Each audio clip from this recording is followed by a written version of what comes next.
Bonjour chers amis, j'aimerais vous donner quelques petites nouvelles de Stan puisque j'ai pu le voir le 20 octobre. Je suis allée avec Véronique Tizy, la présidente de notre association OJS. On est allés ensemble à la visite de Stan. On a pu le voir pendant 45 minutes.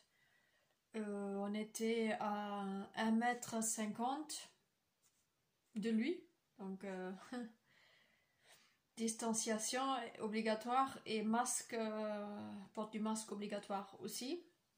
Voilà, comme partout ailleurs. Et je l'ai trouvé en forme ce jour-là. Stan était assez en forme.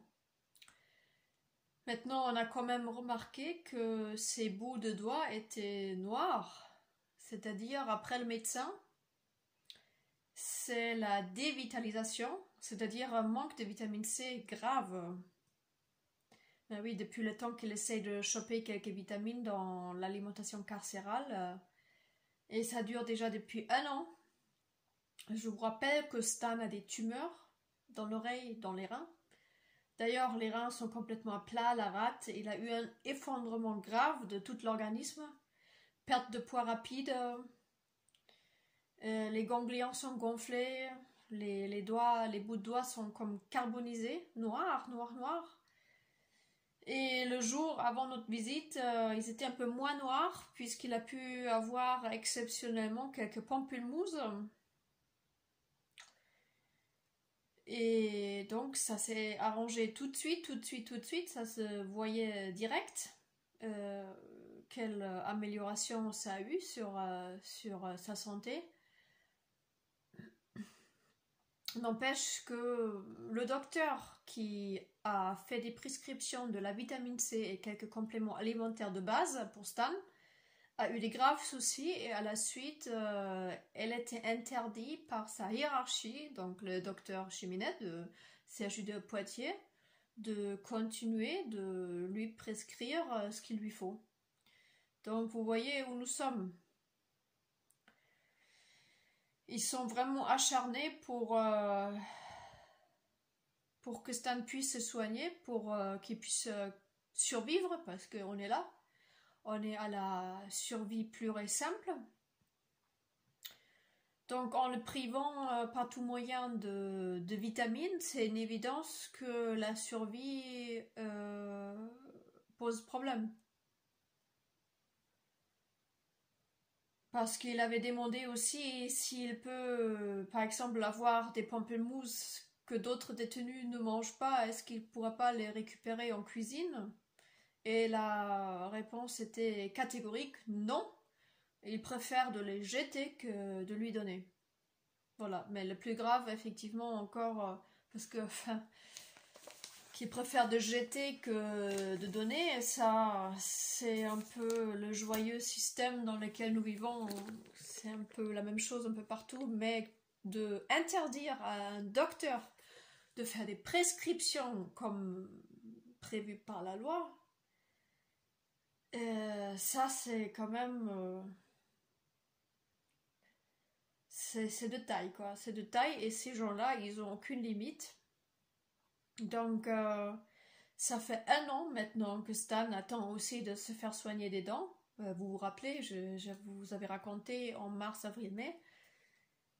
Et on avait dit que vu le confinement, vu la première vague du coronavirus, le dentiste n'était pas autorisé de soigner les détenus avec le matériel prévu pour. Mais la première phase s'est quand même terminée.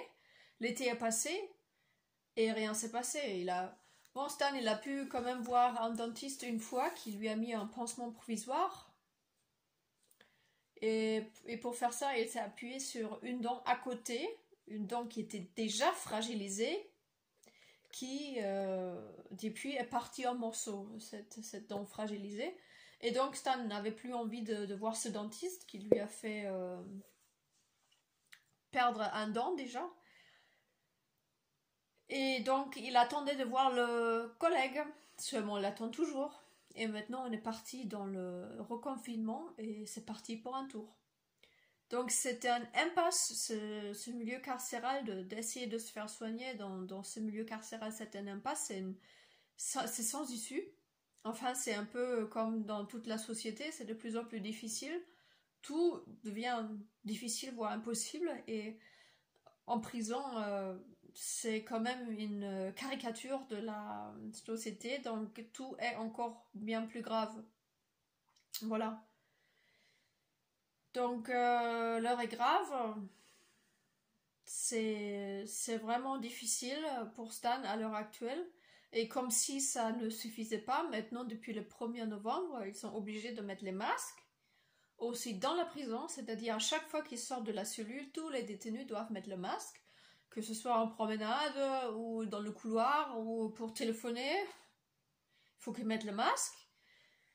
Donc, c'est pas la peine de leur expliquer qu'une personne qui est asthmatique a peut-être des problèmes à respirer sous le masque, voire c'est incompatible avec une bonne respiration, mais c'est pas la peine de leur expliquer car ils ne sont plus à ça près. C'est-à-dire, il y a des enfants qui meurent actuellement. En Allemagne, il y a des enfants qui meurent pour le port du masque obligatoire. Donc, qu'est-ce que vous voulez expliquer à ces gens-là? C'est les limites sont dépassées, chers amis. Hein. Les limites sont largement dépassées. Et malheureusement, j'ai rien de mieux à vous annoncer.